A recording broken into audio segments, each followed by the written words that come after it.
My neighbor Karen called the cops on my wife for parking in our own driveway.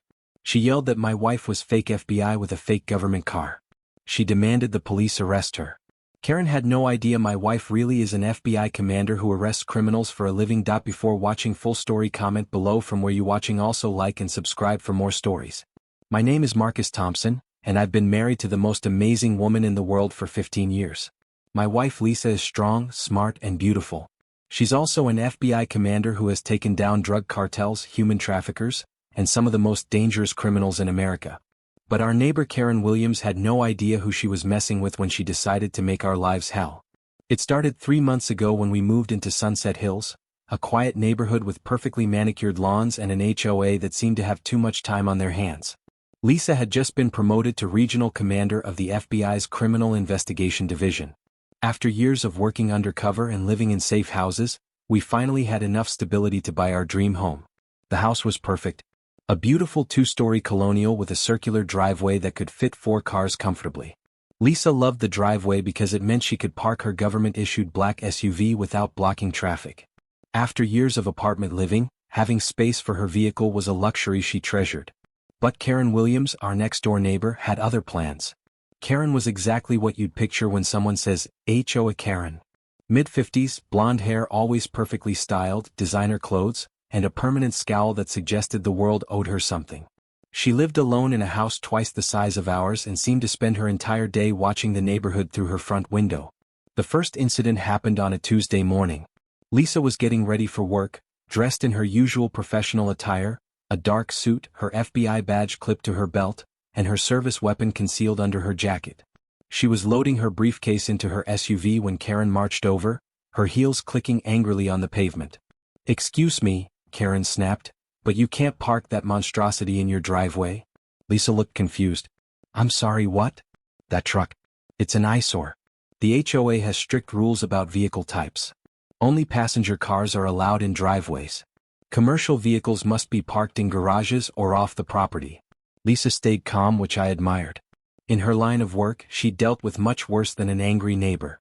"Ma'am, this is a government vehicle. It's not commercial and it's parked on my own property." Karen's face turned red. "I don't care if it's the president's car. It's ugly, it's too big, and it doesn't belong in this neighborhood. I'm reporting this to the HOA." Lisa simply smiled. "You do what you need to do, ma'am. Have a good day." But Karen wasn't done. Over the next few weeks, she escalated her campaign against us. She left passive-aggressive notes on Lisa's windshield. She took photos of the SUV and sent them to the HOA board with long, angry emails. She even started timing Lisa's departures and arrivals, claiming the vehicle was being used for commercial purposes, because Lisa left for work early and came home late. Lisa tried to handle it diplomatically. She attended an HOA meeting and explained that she was a federal law enforcement officer and that the vehicle was required for her job. She showed them the government plates and registration. She even offered to provide a letter from the FBI confirming the vehicle's status. But Karen had already poisoned the well. She'd spent weeks telling other neighbors that we were the kind of people who don't follow rules, and that our commercial truck was bringing down property values. The HOA board, led by Karen's friend Patricia, sided with her. "The rules are clear," Patricia announced at the meeting. "No commercial or oversized vehicles in driveways. Mrs. Thompson will need to park elsewhere or face daily fines." Lisa remained professional, but I could see the fire in her eyes. "With respect, this is not a commercial vehicle. It's a federal law enforcement vehicle, and I'm required by regulation to keep it secure and accessible." Karen stood up dramatically. "She thinks she's above the rules because she claims to work for the government.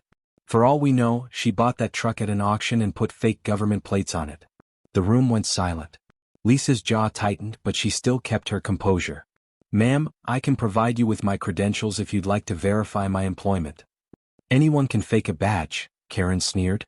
"I bet you're not even a real FBI agent." That's when I saw something I'd only seen a few times in our marriage. Lisa's professional mask slipping just slightly. She'd faced down armed criminals without flinching, but having her integrity questioned by a suburban busybody hit a nerve. Lisa stood up slowly. "Ma'am, I've been trying to resolve this neighborly. But if you continue to harass me and question my credentials, this conversation will take a very different direction." Karen laughed mockingly. "Are you threatening me?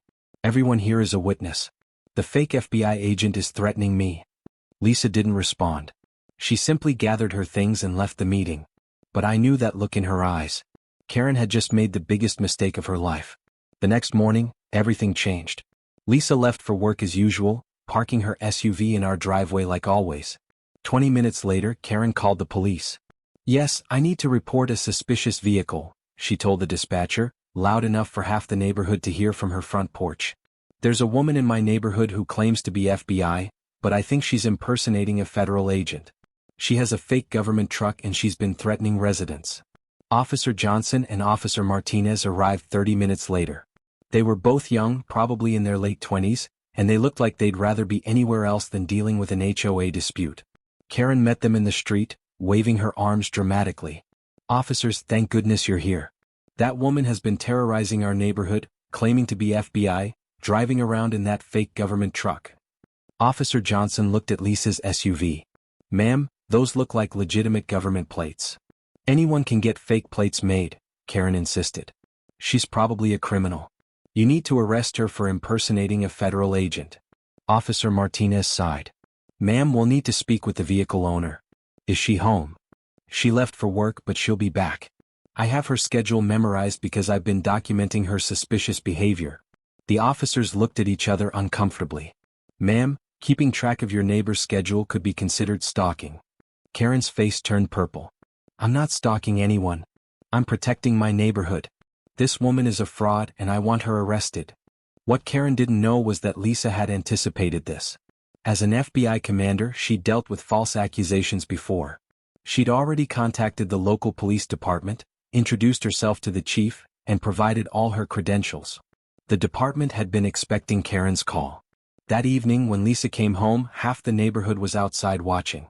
Karen had spent the day calling more residents, telling them that the FBI was coming to arrest the fake agent, who lived next door. Lisa parked in our driveway, same as always. But this time Karen was ready. "There she is," Karen shouted, pointing dramatically. "Officers, arrest that woman for impersonating a federal agent." But Officer Johnson wasn't looking at Lisa. He was looking at Karen. "Ma'am, we verified Mrs. Thompson's credentials with the FBI. She is indeed a regional commander. What you've done today could be considered filing a false police report." Karen's confident smile faltered. "That's impossible. I know a fake when I see one." Officer Martinez stepped forward. "Ma'am, we spoke with FBI headquarters. Commander Thompson is well known there. She's received multiple commendations for her work on major cases." Lisa walked over calmly, her badge clearly visible on her belt. She handed Officer Johnson her FBI credentials. "Officers, I appreciate you responding to the call. I understand Mrs. Williams has concerns about my vehicle." Karen was getting desperate. "She's fooled you too. Those are fake credentials." That's when Lisa made her move. She pulled out her phone and made a call. "This is Commander Thompson, badge number 2847. I need to verify my identity for local law enforcement." "Yes, I'll hold." 30 seconds later, she handed the phone to Officer Johnson. "FBI headquarters would like to speak with you." Officer Johnson took the phone and walked a few steps away. The neighborhood was dead silent, everyone straining to hear. After a few minutes, he returned and handed the phone back to Lisa. "Ma'am," he said to Karen, "I just spoke with FBI Director Sarah Chin. She personally vouched for Commander Thompson and wanted me to tell you that filing false reports about federal agents is a serious crime." Karen's face went white. But she's not supposed to park that truck in her driveway." Lisa smiled for the first time all day. "Mrs. Williams, I've been patient with you because I believe in being a good neighbor. But you've crossed several lines today. You've filed a false police report, you've accused me of impersonating a federal agent, and you've been stalking and harassing my family." "I haven't been stalking anyone," Karen protested. Lisa pulled out a small notebook. "You've photographed my vehicle 47 times in the past month. You've documented my work schedule. You've left notes on my car. You've made false accusations about my character and my job. In my profession we call that stalking and harassment." Officer Martinez looked uncomfortable. "Mrs. Williams, is this true?" Karen was backpedaling fast. I was protecting the neighborhood." "From what?" Lisa asked calmly. "From a federal law enforcement officer who parks her government vehicle on her own property." That's when the first twist came. Mrs. Chin, an elderly neighbor who'd been quiet throughout the whole drama, stepped forward. "Officers, I think you should know something. Karen doesn't actually live in this neighborhood. Everyone turned to stare at Mrs. Chin. What do you mean? Officer Johnson asked.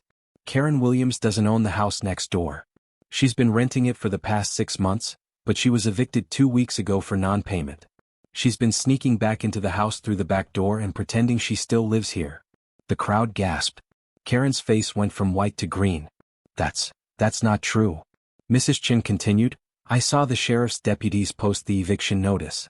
I saw the moving truck take her furniture. She's been living in her car and using the house during the day when she thinks no one is looking. Officer Martinez was already on his radio calling for backup. Ma'am, if you've been entering a property you don't have legal access to, that's breaking and entering. But Lisa wasn't done. Officers, there's something else you should know. As part of my job, I run background checks on people who pose potential security threats to federal agents. Mrs. Williams has an interesting history. She pulled out another folder. Karen Williams, also known as Karen Henderson, also known as Karen Mitchell. She's been evicted from 7 different properties in the past 5 years. She has outstanding warrants in 3 states for check fraud, identity theft, and stalking. Karen started backing away. You can't do that. You can't investigate me without a warrant. Lisa smiled coldly.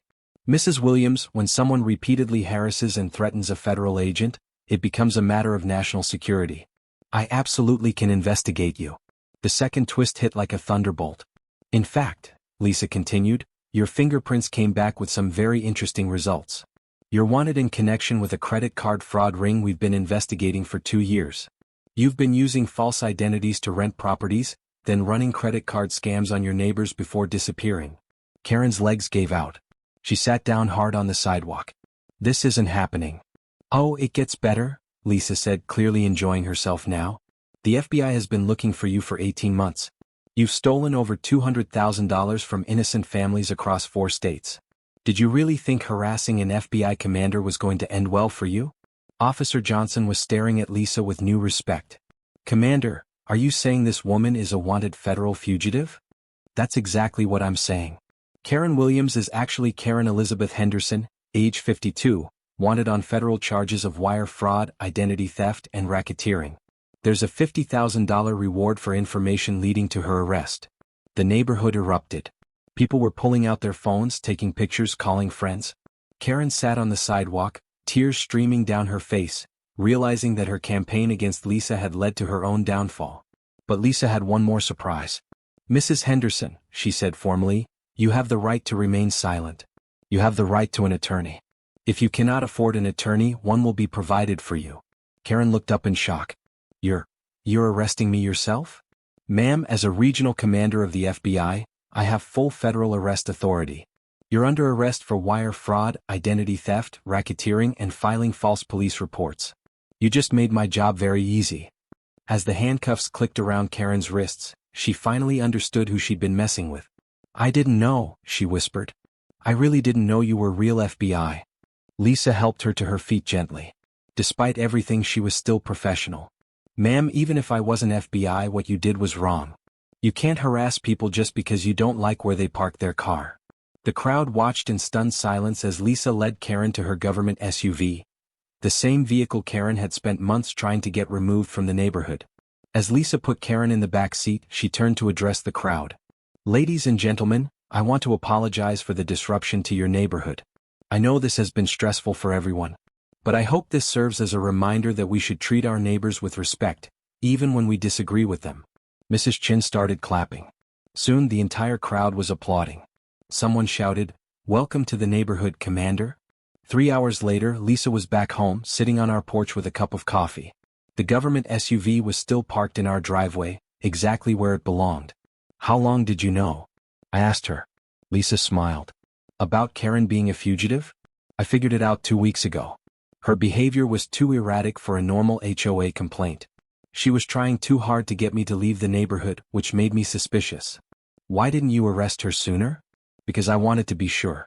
And honestly, I was hoping she'd just move on and find someone else to bother. But when she accused me of being fake and called the police on me, Lisa shrugged. That crossed the line. The next day, the local newspaper ran the story, HOA Karen calls cops on FBI commander, gets arrested for federal crimes. It went viral on social media within hours. People across the country were sharing the story of the HOA busybody who picked the wrong neighbor to mess with. The HOA board issued a formal apology and immediately changed their vehicle policy to exempt government and emergency vehicles. Patricia, the board president, personally came to our house with flowers and a fruit basket. "Commander Thompson," she said, clearly embarrassed, "we're so sorry. We should have verified Karen's claims before taking action." Lisa was gracious as always. "No harm done. But maybe next time, remember that everyone has a story. You never know who your neighbors really are." A month later, we threw a neighborhood barbecue. Lisa's FBI colleagues came, along with local police officers and half the neighborhood. Her SUV was parked proudly in our driveway and nobody complained. Mrs. Chun brought potato salad and told everyone about the time she saw Karen climbing through the back window of the house she'd been evicted from. Officer Johnson and Officer Martinez came in uniform and took pictures with Lisa's FBI team. As I watched my wife laughing with our neighbors, I realized that Karen had actually done us a favor. Her harassment had forced Lisa to reveal who she really was, and now the entire neighborhood respected and admired her. The fake FBI agent Karen had tried to expose turned out to be one of the most accomplished law enforcement officers in the region. The criminal she'd been unknowingly protecting from the law was herself. Lisa still parks her government SUV in our driveway every day. But now, instead of complaints, she gets waves from neighbors and thank you notes from kids who want to grow up to be FBI agents like her. Sometimes, the best revenge is just being exactly who you are. And sometimes, karma comes wearing handcuffs and a federal badge. Karen Williams learned that lesson the hard way. She called the cops on my wife for parking in our driveway. She didn't know she was messing with an FBI commander who'd been hunting her for 2 years. Now she's serving 5 years in federal prison, and Lisa's SUV is still parked exactly where it belongs, in our driveway in our neighborhood, protecting the community Karen thought she owned. The moral of the story? Be careful who you call the cops on. You never know who might be the real law enforcement officer in the situation. And you definitely don't want to find out the hard way.